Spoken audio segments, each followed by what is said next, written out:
SN7 refund और duty की मांग। प्रैक्टिस के सवाल। 1.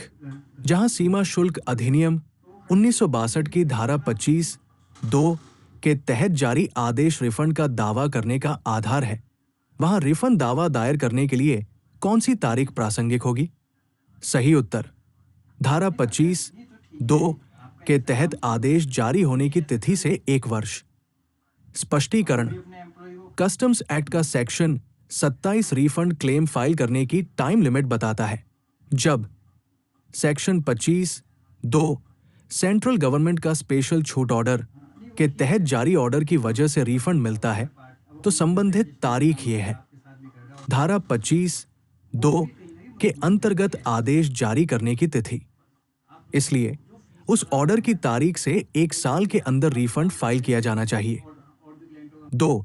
किन परिस्थितियों में सक्षम अधिकारी को धारा 28(2) के अंतर्गत भुगतान न किए गए अथवा कम भुगतान किए गए शुल्क की मांग करते हुए ACN जारी करने की आवश्यकता नहीं है? सही उत्तर वो ब्याज सहित शुल्क का भुगतान करता है और लिखित रूप में उचित अधिकारी को सूचित करता है। स्पष्टीकरण। धारा 28(2) के तहत अगर इंपोर्टर एक्सपोर्टर अपनी मर्जी से लागू ब्याज के साथ ड्यूटी चुकाता है और उचित अधिकारी को लिखित में सूचित करें, तब no show cause notice SCN जारी करना जरूरी है। इससे वॉलंटरी कंप्लायंस को बढ़ावा मिलता है। 3. ड्यूटी का पेमेंट न करने, कम पेमेंट करने या गलती से रिफंड करने पर ब्याज लगाने का कानूनी अधिकार कहा है? सही उत्तर धारा 28(1). स्पष्टीकरण। इंटरेस्ट चार्ज करने का अधिकार देता है। भुगतान नहीं किया गया है। क्या कम भुगतान किया जाता है? नहीं लगाया जाता है। गलती से रिफंड कर दिया गया है। उपधारा 1 विशेष रूप से निर्धारित दर पर ब्याज का भुगतान अनिवार्य करती है। सेक्शन 28 ड्यूटी की रिकवरी से जुड़ा है, लेकिन इंटरेस्ट खास तौर पर सेक्शन 28A के तहत आता है। 4. अधिसूचना 102(2007) सीमा शुल्क के अंतर्गत अतिरिक्त शुल्क की वापसी का दावा करने की समय सीमा है। सही जवाब ड्यूटी पेमेंट की तारीख से 1 साल। स्पष्टीकरण। अधिसूचना संख्या 102(2007) सीमा शुल्क SAD विशेष अतिरिक्त शुल्क की वापसी के संबंध में निर्धारित करती है कि refund application additional duty of customs SAD के पेमेंट की तारीख से 1 साल के अंदर फाइल करना होगा। इसलिए 60 दिन या 90 दिन गलत है। 5. किन परिस्थितियों में धारा 28(4) के तहत लंबी सीमा अवधि लागू नहीं की जा सकती? सही उत्तर प्रतिबंधित वस्तुओं का आयात। स्पष्टीकरण। धारा 28(4) के अंतर्गत विस्तारित सीमा अवधि केवल निम्नलिखित मामलों में लागू की जा सकती है: धोखा, मिलीभगत, जानबूझकर गलत बयान, तथ्यों का दमन। लेकिन सिर्फ रेस्ट्रिक्टेड सामान के इंपोर्ट से एक्सटेंडेड लिमिटेशन लागू करना अपने आप सही नहीं हो जाता, जब तक कि फ्रॉड या सपरेशन साबित न हो जाए। इसलिए सिर्फ इसलिए लंबी लिमिट लागू नहीं की जा सकती क्योंकि सामान पर रोक है। 6. केंद्र सरकार ने किस नोटिफिकेशन के तहत पेमेंट न किए गए, कम पेमेंट किए गए या गलती से रिफंड किए गए ड्यूटी पर लगने वाले इंटरेस्ट रेट तय किए हैं? सही उत्तर 33(2016) कस्टम NT दिनांक 1 मार्च 2016। स्पष्टीकरण। सेक्शन 28A के तहत ब्याज केंद्र सरकार द्वारा बताई गई दर पर लगेगा। ब्याज दर तय करने वाला अभी लागू नोटिफिकेशन ये है: अधिसूचना संख्या 33(2016) सीमा शुल्क NT दिनांक 1 मार्च 2016। ये नोटिफिकेशन कस्टम ड्यूटी के देर से पेमेंट के लिए इंटरेस्ट रेट तय करता है। 7. ड्यूटी न चुकाने या गलती से रिफंड की गई ड्यूटी या ड्यूटी के देर से पेमेंट पर ब्याज की मौजूदा दर क्या है? सही उत्तर 15%। स्पष्टीकरण।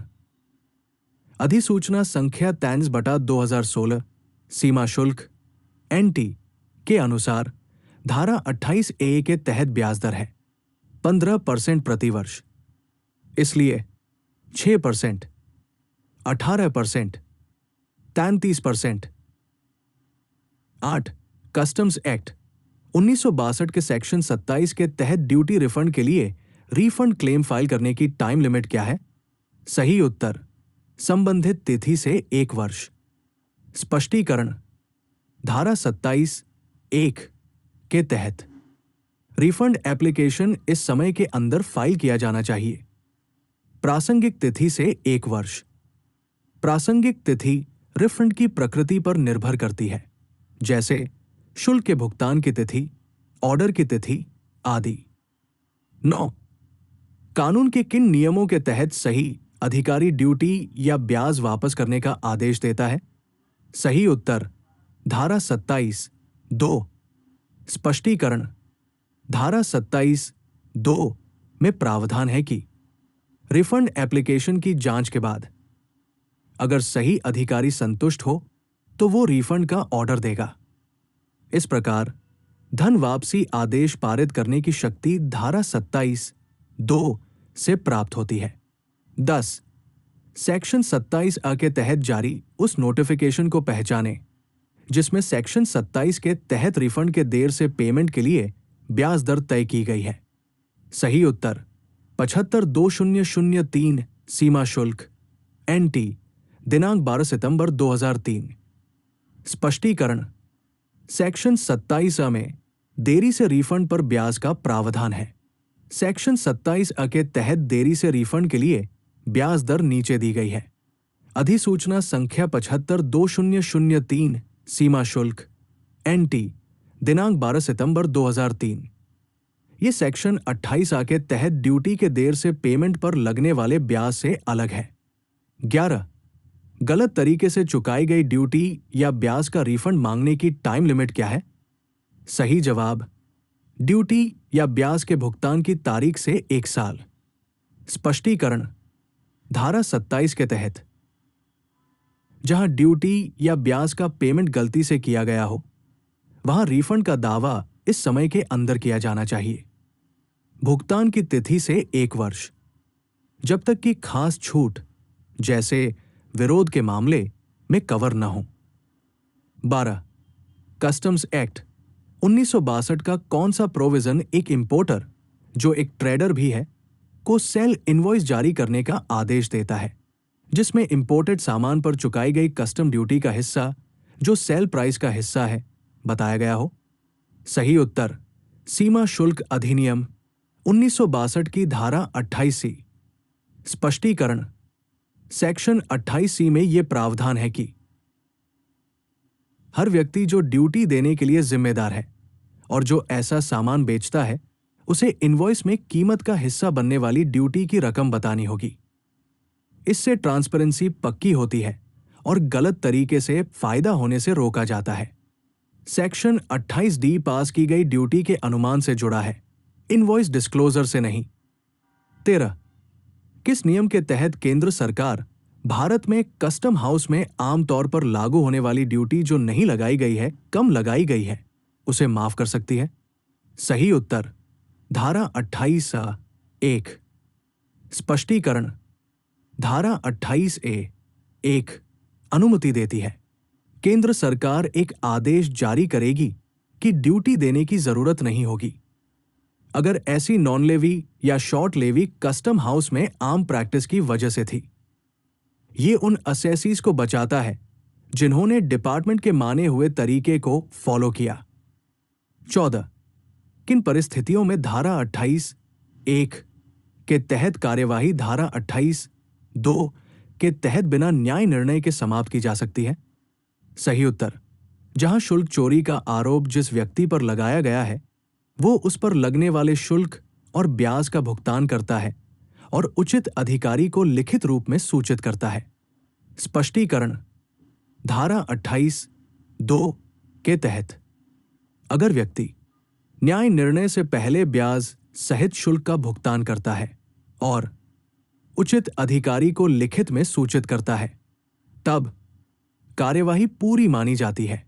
आगे किसी फैसले की जरूरत नहीं है। इससे वॉलंटरी कंप्लायंस को बढ़ावा मिलता है। 15 सेक्शन 27 के तहत डिपार्टमेंट को रिफंड पर ब्याज कितने समय के बाद देना होगा? सही जवाब 3 महीने।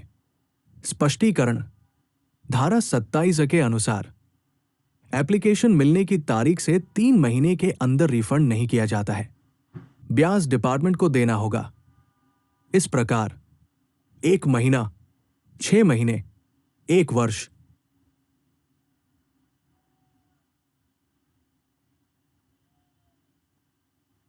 सोलह, ऐसे मामलों में जहां कोई गलत बयान, जानबूझकर छिपाना या मिलीभगत नहीं है, भुगतान नहीं किया गया, कम भुगतान किया गया, शुल्क प्रासंगिक तिथि से के भीतर धारा 28(1) के तहत मांगा जा सकता है।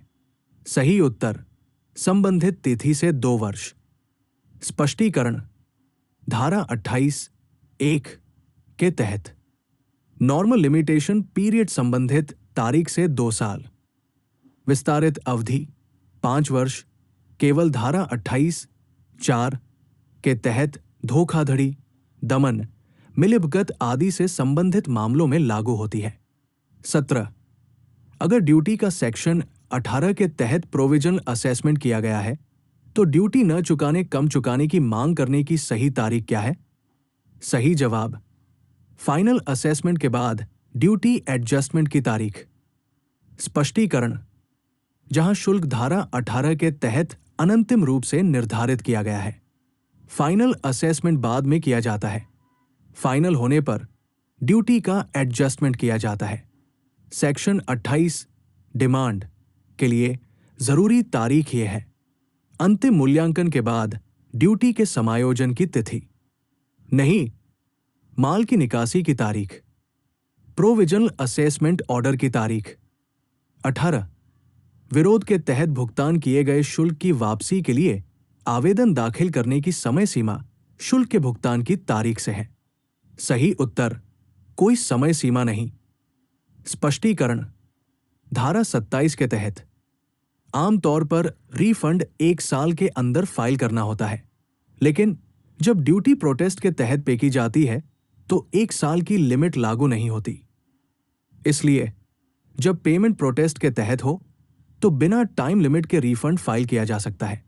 19 सेक्शन 28 के तहत ऑर्डर में ब्याज की रकम बताना सही अधिकारी के लिए जरूरी नहीं है। संबंधित व्यक्ति को लागू ब्याज के साथ ड्यूटी देनी होगी। सही उत्तर सत्य।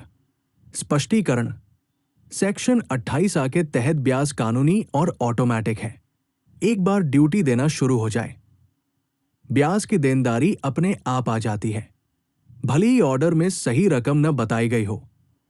इसलिए ब्याज की रकम बताना जरूरी नहीं है। 20 कम पेमेंट न पेमेंट की गई ड्यूटी के लिए सप्लीमेंट्री नोटिस किस सेक्शन के तहत जारी किया जा सकता है? सही उत्तर धारा 28(7). स्पष्टीकरण, धारा 28(7) निम्नलिखित जारी करने की अनुमति देती है। पूरक सूचना, कहा ड्यूटी डिमांड में बदलाव की जरूरत है या एक्स्ट्रा डिमांड आती है? आता 28(7) सही है। 21 धारा 28(1) या 28(4) के तहत जारी नोटिस पर निर्णय लेने की समय सीमा उन मामलों में लागू नहीं होगी जहां किसी पक्ष ने निपटान आयोग में आवेदन किया हो या मामला न्यायाधिकरण, उच्च न्यायालय, सर्वोच्च न्यायालय में लंबित हो। सही उत्तर सत्य।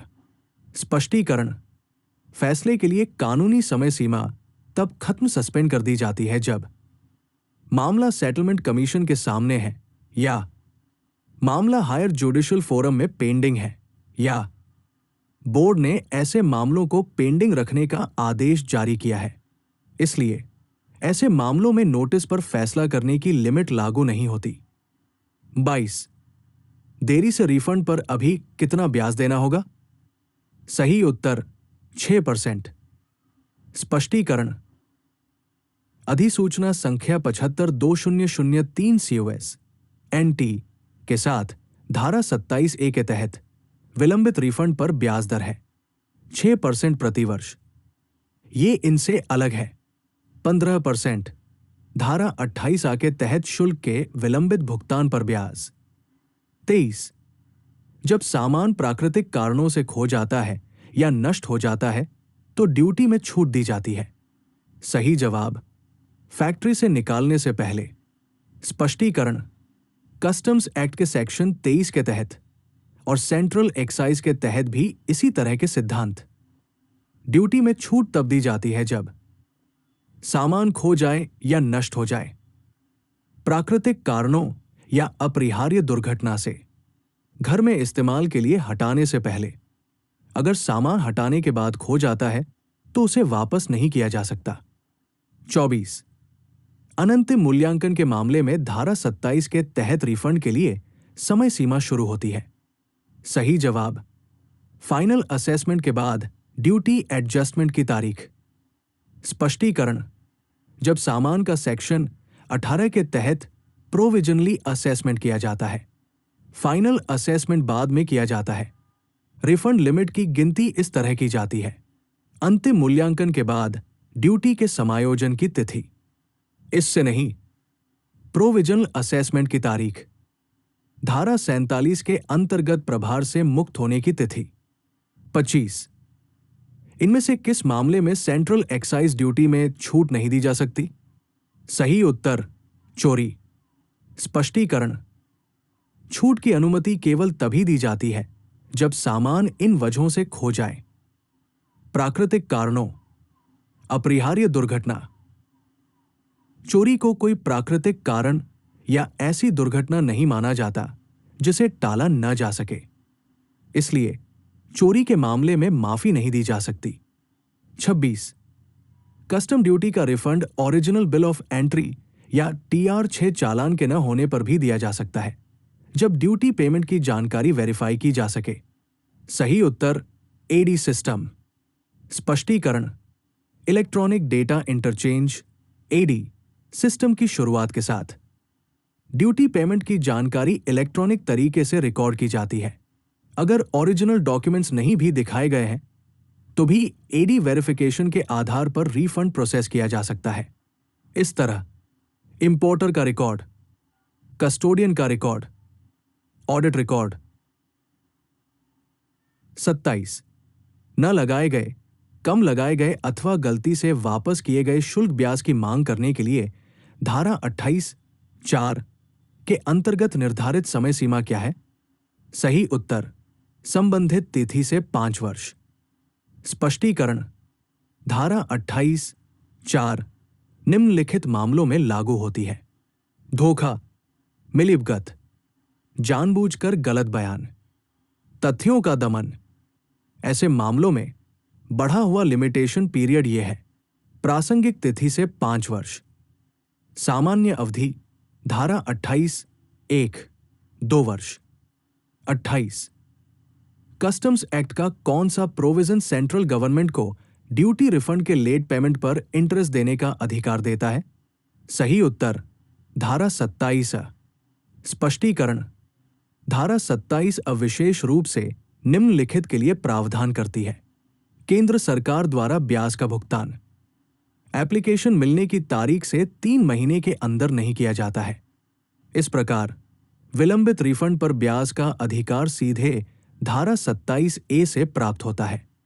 29 किस प्रावधान के तहत कोई आयातक या ऐसा व्यक्ति जिसने गलती से शुल्क का भुगतान किया है या वहन किया है, शुल्क या ब्याज की वापसी का दावा कर सकता है? सही उत्तर धारा 27। स्पष्टीकरण कस्टम्स एक्ट का सेक्शन 27 इन चीजों को कंट्रोल करता है: शुल्क की वापसी, ब्याज की वापसी, गलती से भुगतान की गई किसी भी राशि का रिफंड। इसलिए रिफंड क्लेम सेक्शन 27 के तहत फाइल किया जाना चाहिए। 30 हाई कोर्ट या ट्रिब्यूनल के ऑर्डर के बाद रिफंड मिलने पर टाइम लिमिट कब से शुरू होती है? सही उत्तर हाई कोर्ट बटा ट्रिब्यूनल के आदेश की तारीख। स्पष्टीकरण धारा 27 के स्पष्टीकरण के अनुसार जब रिफंड किसी appeal authority, tribunal high court supreme court के ऑर्डर की वजह से होता है तो लिमिटेशन की जरूरी तारीख ये है, अपीलीय आदेश की तिथि। इसलिए लिमिटेशन ऐसे जुडिशियल ऑर्डर की तारीख से शुरू होती है। 31, अगर self assess bill of entry से ड्यूटी का ज्यादा पेमेंट साफ दिखता है तो गलत फायदा उठाने का सिद्धांत लागू नहीं होगा। सही उत्तर सत्य। स्पष्टीकरण, गलत तरीके से अमीर बनाना तब लागू होता है जब ड्यूटी का बोझ आगे बढ़ा दिया गया हो। हालांकि जब ज्यादा duty self assessed bill of entry पर साफ दिखती है और कोई बोझ आगे नहीं बढ़ाया जाता, रिफंड पर गलत फायदा उठाने का नियम लागू नहीं हो सकता। 32, विरोध के तहत भुगतान किए गए शुल्क की वापसी का दावा दायर करने की समय सीमा है। सही जवाब कोई ऑप्शन नहीं, यानी कोई टाइम लिमिट नहीं। स्पष्टीकरण, धारा 27 के तहत सामान्य रिफंड सीमा 1 साल, लेकिन जब ड्यूटी प्रोटेस्ट के तहत पे की जाती है तो लिमिटेशन लागू नहीं होती, इसलिए असल में कोई टाइम लिमिट नहीं है। 33, उचित अधिकारी के लिए धारा 28(4) के तहत जारी एससीएन में शुल्क और ब्याज की राशि नोटिस की तिथि से 1 वर्ष के भीतर निर्धारित करना अनिवार्य है। सही उत्तर गलत। स्पष्टीकरण, धारा 28(9) के तहत धारा 28(4) के अंतर्गत मामलों में धोखाधड़ी दमन के मामले फैसले का समय 5 साल है, 1 साल नहीं, इसलिए 1 साल के अंदर तय करना जरूरी नहीं है। 34, सेक्शन 27(a) के तहत देरी से रिफंड के लिए केंद्र सरकार सेक्शन 27(a) के तहत कम से कम और ज्यादा से ज्यादा ब्याज दर क्या तय कर सकती है? सही उत्तर 5% से 30% के बीच। स्पष्टीकरण, धारा 27(a) में यह प्रावधान है कि केंद्र सरकार देरी से रिफंड पर ब्याज दर नोटिफाई कर सकती है। यह दर हर साल 5% से कम और 30% से ज्यादा नहीं होनी चाहिए। वर्तमान में अधिसूचित दर 6%, लेकिन वैधानिक सीमा 5% 30%। धारा 27(1) के अंतर्गत आयातक के अलावा अन्य व्यक्ति के लिए शुल्क या ब्याज की वापसी का दावा करने की समय सीमा क्या है? सही उत्तर ऐसे व्यक्ति द्वारा खरीद की तारीख से 1 वर्ष। स्पष्टीकरण, जहां इंपोर्टर के अलावा किसी और व्यक्ति द्वारा रिफंड का दावा किया जाता है, संबंधित तारीख उस व्यक्ति द्वारा सामान खरीदने की तारीख है। रिफंड उस तारीख से 1 साल के अंदर फाइल करना होगा। 36, निम्नलिखित में से किसी एक मामले में केंद्रीय उत्पाद शुल्क में छूट नहीं दी जाएगी। सही उत्तर माल बिक्री योग्य पाया गया। स्पष्टीकरण, छूट तभी दी जाती है जब सामान खो गया या नष्ट हो गया, प्राकृतिक कारणों या ऐसी दुर्घटना से जिसे टाला न जा सके। अगर सामान अभी भी बिकने लायक है तो छूट नहीं दी जा सकती, क्योंकि ड्यूटी तब लगती है जब सामान मार्केटेबल हो और बेचा जा सके। 37, चुकाई गई एक्सपोर्ट ड्यूटी का रिफंड कस्टम्स एक्ट 1962 के सेक्शन के तहत मंजूर किया जाता है। सही उत्तर धारा 26। स्पष्टीकरण, धारा 26 में निम्नलिखित प्रावधान है। निर्यात शुल्क की वापसी, जब सामान को तय शर्तों के तहत वापस किया जाता है या दोबारा इंपोर्ट किया जाता है। सेक्शन 27 इंपोर्ट ड्यूटी के रिफंड से जुड़ा है। 38, तय फॉर्म में रिफंड एप्लीकेशन असिस्टेंट कमिश्नर के सामने में फाइल करना होगा। सही उत्तर डुप्लीकेट। स्पष्टीकरण, कस्टम्स रिफंड रेगुलेशन के अनुसार 2 कॉपी में फाइल करना होगा। एक कॉपी रखी जाती है और दूसरी को प्रोसेस किया जाता है। ए के अंतर्गत एससीएन जारी करने से पूर्व उचित अधिकारी की उपस्थिति हेतु क्या पूर्वापेक्षाएं हैं? सही उत्तर ड्यूटी के लिए जिम्मेदार व्यक्ति से सलाह। स्पष्टीकरण, ए के अंतर्गत कारण बताओ नोटिस एससीएन जारी करने से पहले सही अधिकारी को ड्यूटी वाले व्यक्ति से सलाह लेनी चाहिए। यह अपनी मर्जी से कंप्लायंस को बढ़ावा देने और लिटिगेशन को कम करने के लिए प्रीनोटिस कंसल्टेशन मैकेनिज्म का हिस्सा है। नॉर्मल मामलों में कमिश्नर की मंजूरी लेना जरूरी नहीं है।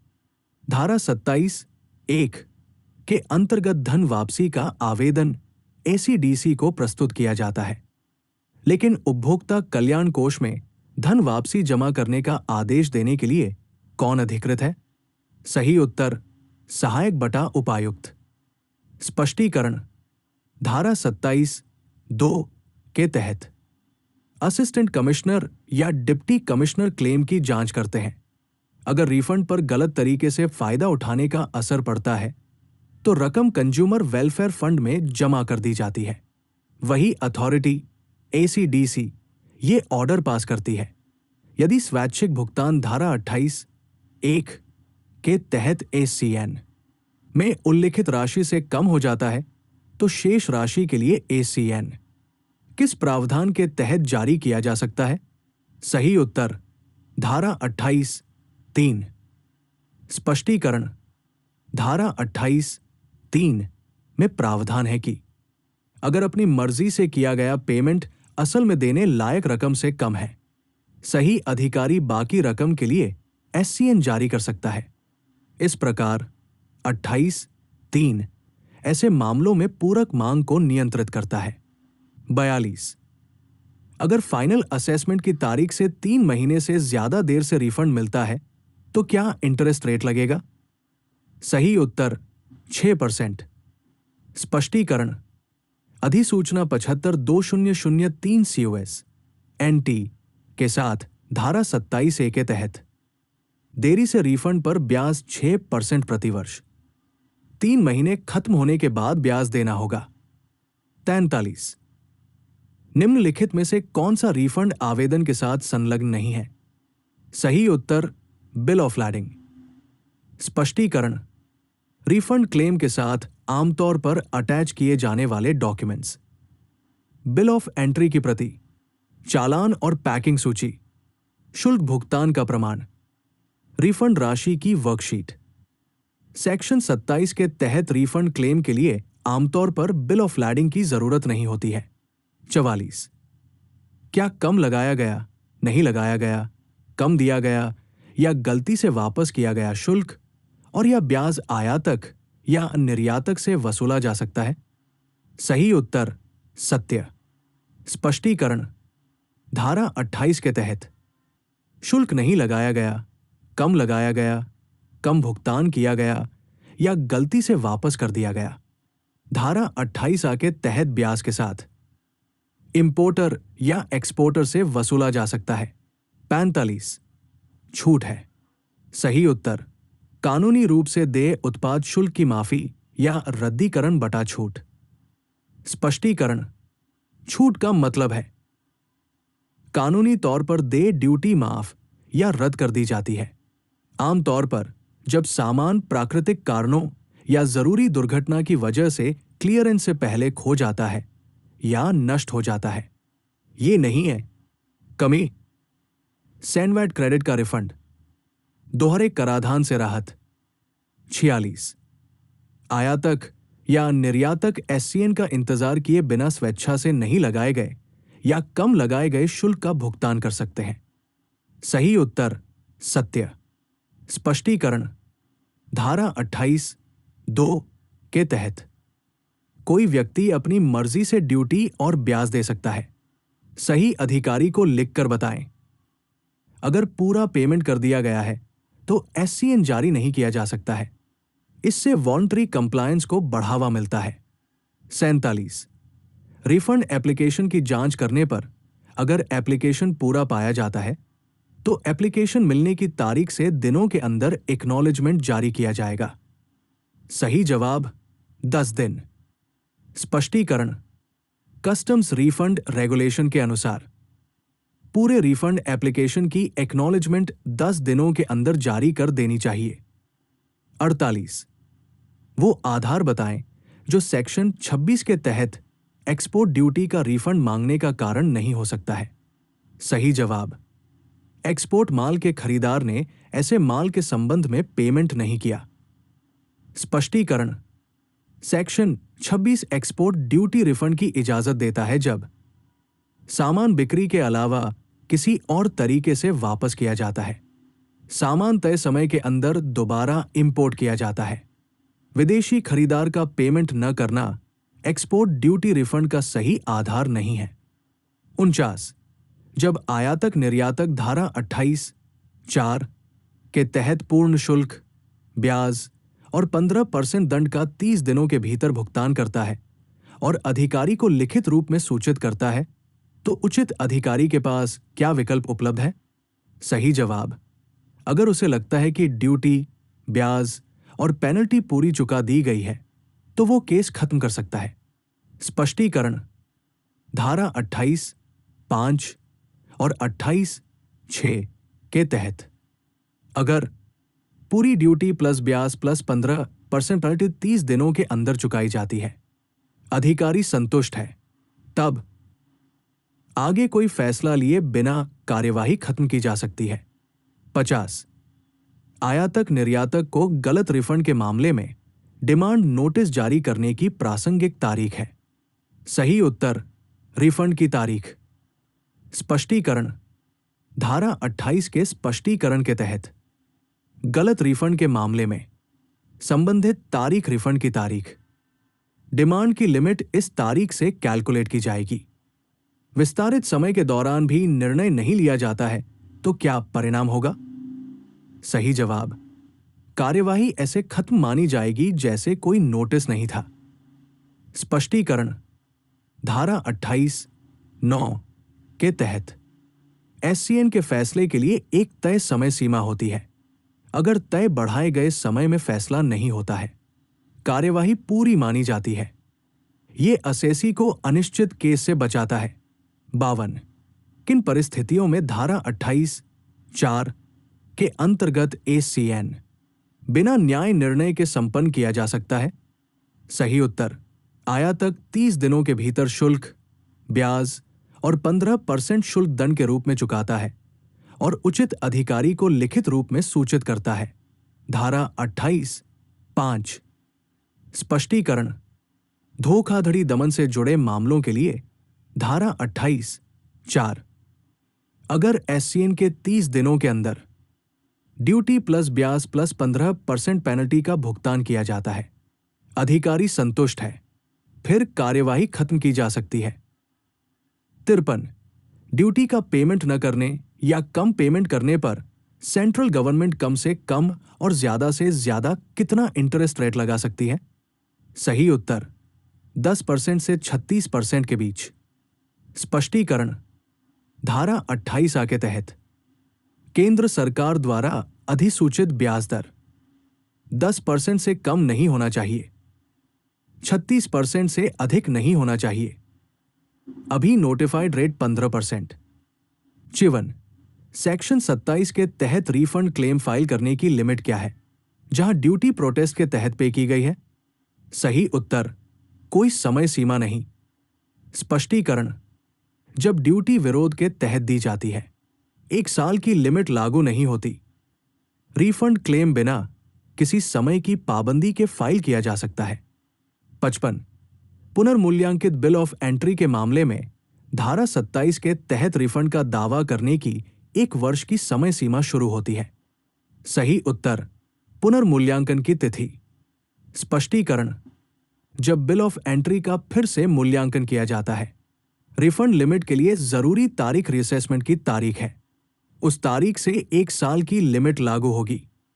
56, किस मामले में गलत तरीके से अमीर बनाने का सिद्धांत लागू होगा? सही जवाब, जहां ड्यूटी का बोझ किसी दूसरे व्यक्ति पर डाल दिया गया हो। स्पष्टीकरण धारा 27(2) के तहत रिफंड कंज्यूमर वेलफेयर फंड में जमा किया जाएगा जब तक कि क्लेमेंट यह साबित करता है कि उसने ड्यूटी का बोझ आगे नहीं बढ़ाया है। अगर ड्यूटी का बोझ कस्टमर पर डाला जाता है, गलत फायदा लागू होता है। 57, उचित अधिकारी को धारा 28(1) के तहत एससीएन जारी करने की आवश्यकता नहीं है, जहां कम भुगतान किया गया बटा भुगतान नहीं किया गया शुल्क से कम है। सही उत्तर 100 रुपए। स्पष्टीकरण धारा 28 के प्रावधान के अनुसार जहां न लगाई गई ड्यूटी की रकम 100 रुपए से कम है, वहां कोई नोटिस जारी नहीं किया जाएगा। इससे छोटी मोटी मुकदमेबाजी से बचा जा सकता है। 58, अगर रीअसेसमेंट के मामले में रीअसेस्ड बिल ऑफ एंट्री में असल में दे ड्यूटी दिखाई देती है, तो गलत एनरिचमेंट का सिद्धांत लागू नहीं होगा। सही उत्तर सत्य। स्पष्टीकरण, जहां रीअसेसमेंट खुद सही ड्यूटी तय करता है, रिकॉर्ड से ज्यादा ड्यूटी साफ हो जाती है, अलग से कोई बोझ नहीं डाला जाता, इसलिए गलत तरीके से अमीर बनाने का सिद्धांत लागू नहीं हो सकता। धारा 28(3) के अंतर्गत एसीएन जारी करने की समय सीमा क्या है? सही उत्तर 2 वर्ष। स्पष्टीकरण, धारा 28(3) सामान्य मांग मामलों से संबंधित है। एससीएन संबंधित तारीख से 2 साल के अंदर जारी किया जाना चाहिए। विस्तारित अवधि 5 वर्ष केवल धारा 28(4) धोखाधड़ी दमन मामले के अंतर्गत लागू होती है। 60, जब हाई कोर्ट एससीएन जारी करने पर स्टे दे देता है, तो 2 साल बटा 5 साल का समय कैसे कैलकुलेट किया जाएगा? सही जवाब, रहने का समय शामिल नहीं होगा। स्पष्टीकरण, वो समय जिसके दौरान कोर्ट ने एससीएन जारी करने पर रोक लगा दी, सीमा की गणना करते समय शामिल नहीं किया जाएगा। इस तरह लिमिटेशन क्लॉक रहने के दौरान रुक जाती है। 61, उचित अधिकारी के लिए धारा 28(1) के तहत एससीएन में शुल्क और ब्याज की राशि जारी होने की तारीख से 6 महीने के भीतर निर्धारित करना अनिवार्य है। सही उत्तर सत्य। स्पष्टीकरण, धारा 28(9) के तहत सामान्य मामलों में 28(1) निर्धारित समय सामान्यतः नोटिस की तिथि से 6 महीने, जब तक कि बढ़ाया न जाए, के अंदर किया जाना चाहिए, इसलिए कथन सही है। धारा 27(1) के तहत धन वापसी के लिए आवेदन ऐसी को प्रस्तुत किया जाता है, लेकिन उपभोक्ता कल्याण कोष में धन वापसी का आदेश देने के लिए कौन अधिकृत है? सही उत्तर सहायक आयुक्त। स्पष्टीकरण, धारा 27(2) के तहत असिस्टेंट कमिश्नर या डिप्टी कमिश्नर क्लेम की जांच करता है। अगर गलत तरीके से पैसे बढ़ाना लागू होता है, तो रिफंड एसीडीसी के आदेश से कंज्यूमर वेलफेयर फंड में जमा किया जाता है। 63, सेक्शन 27 के तहत देरी से रिफंड पर ब्याज के पेमेंट का डिटरमाइनिंग फैक्टर क्या है? सही जवाब, एप्लीकेशन मिलने की तारीख से 3 महीने के अंदर मंजूरी न मिलने पर रिफंड मिलेगा। स्पष्टीकरण, धारा 27(a) के तहत रिफंड एप्लीकेशन मिलने की तारीख से 3 महीने के अंदर रिफंड नहीं किया जाता है, तो ब्याज देना होगा। 3 महीने की एक्सपायरी के बाद इंटरेस्ट ऑटोमेटिक हो जाता है। इस तरह 3 महीने का समय मुख्य तय करने वाला फैक्टर है। 64, ऐसे मामले में जहां शुल्क नहीं लगाया गया है, कम लगाया गया है, भुगतान नहीं किया गया है, कम भुगतान किया गया है या ब्याज नहीं लिया गया है, धारा 28 के तहत नोटिस जारी करने की प्रासंगिक तारीख है। सही जवाब, जिस तारीख को चार्ज खत्म किया गया। स्पष्टीकरण, इंपोर्ट केस के लिए प्रासंगिक तिथि का साधारणतया तात्पर्य धारा 47 के अंतर्गत प्रभार समाप्ति की तिथि से है। एससीएन जारी करने की लिमिट उस तारीख से कैलकुलेट की जाती है। नॉर्मल मामलों में 65, धारा 27 के तहत एक व्यापारी को रिफंड दावे को मंजूरी देने के लिए निम्नलिखित में से कौन सा महत्वपूर्ण है? सही जवाब, यह साबित करने के लिए सबूत की चुकाई गई ड्यूटी खरीदार को नहीं दी गई। स्पष्टीकरण, अन्यायपूर्ण संवर्धन के सिद्धांत को शामिल किया गया है। एक ट्रेडर को यह साबित करना होगा उन्होंने ड्यूटी का काम किसी दूसरे व्यक्ति को नहीं दिया है। अगर साबित नहीं हुआ, रिफंड कंज्यूमर वेलफेयर फंड में जमा किया जाता है। 66, कौन सा कानूनी प्रावधान सही अधिकारी को यह अधिकार देता है कि अगर बकाया रकम 100 रुपए से कम है तो वो रिफंड न करे? सही उत्तर धारा 27(1) का तीसरा प्रावधान। स्पष्टीकरण, धारा 27(1) का तीसरा प्रावधान कहता है, अगर रकम 100 रुपए से कम है तो कोई रिफंड नहीं किया जाएगा। इससे बहुत कम रकम के लिए एडमिनिस्ट्रेटिव बोझ से बचा जा सकता है। 67 सेक्शन 28 के तहत जारी नोटिस पर पर्सनल हियरिंग का मौका देने के बाद सेक्शन के तहत सही ऑफिसर द्वारा फैसला सुनाया जाता है। सही उत्तर धारा 28(8)। स्पष्टीकरण धारा 28(8) के तहत सही अधिकारी रिप्रेजेंटेशन पर विचार करने और सुनवाई का मौका देने के बाद ड्यूटी की रकम तय करता है। यह सेक्शन 28 के तहत जारी एससीएन के लिए एडजुडिकेशन प्रोविजन है। 68 जब ड्यूटी पर लगा व्यक्ति ड्यूटी का सिर्फ कुछ हिस्सा और 15% पेनल्टी देता है तो सही अधिकारी के पास क्या ऑप्शन होते हैं? सही जवाब, वो पार्ट पेमेंट की जानकारी मिलने की तारीख से 2 साल के अंदर बाकी रकम के लिए नोटिस जारी कर सकता है।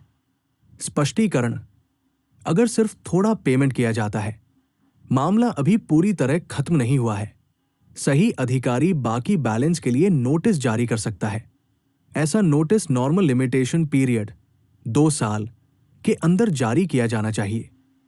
पार्शियल पेमेंट से प्रोसीडिंग अपने आप बंद नहीं होती। 69 ड्यूटी चोरी के मामले में जहां न तो गलत बयानी हो, न जानबूझकर छिपाया गया हो, न ही मिलीभगत हो, सेक्शन के तहत एससीएन जारी किया जा सकता है। सही उत्तर धारा 28(1)(a)।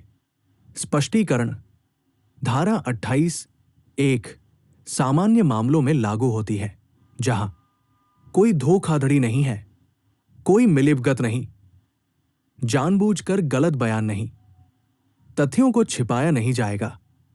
धारा 28(4) के अंतर्गत विस्तारित अवधि केवल धोखाधड़ी दमन मामलों में लागू होती है। 70 अगर रिफंड एप्लीकेशन में कमी पाई जाती है तो सेक्शन 27(a) देरी से रिफंड पर ब्याज के लिए जरूरी तारीख क्या है?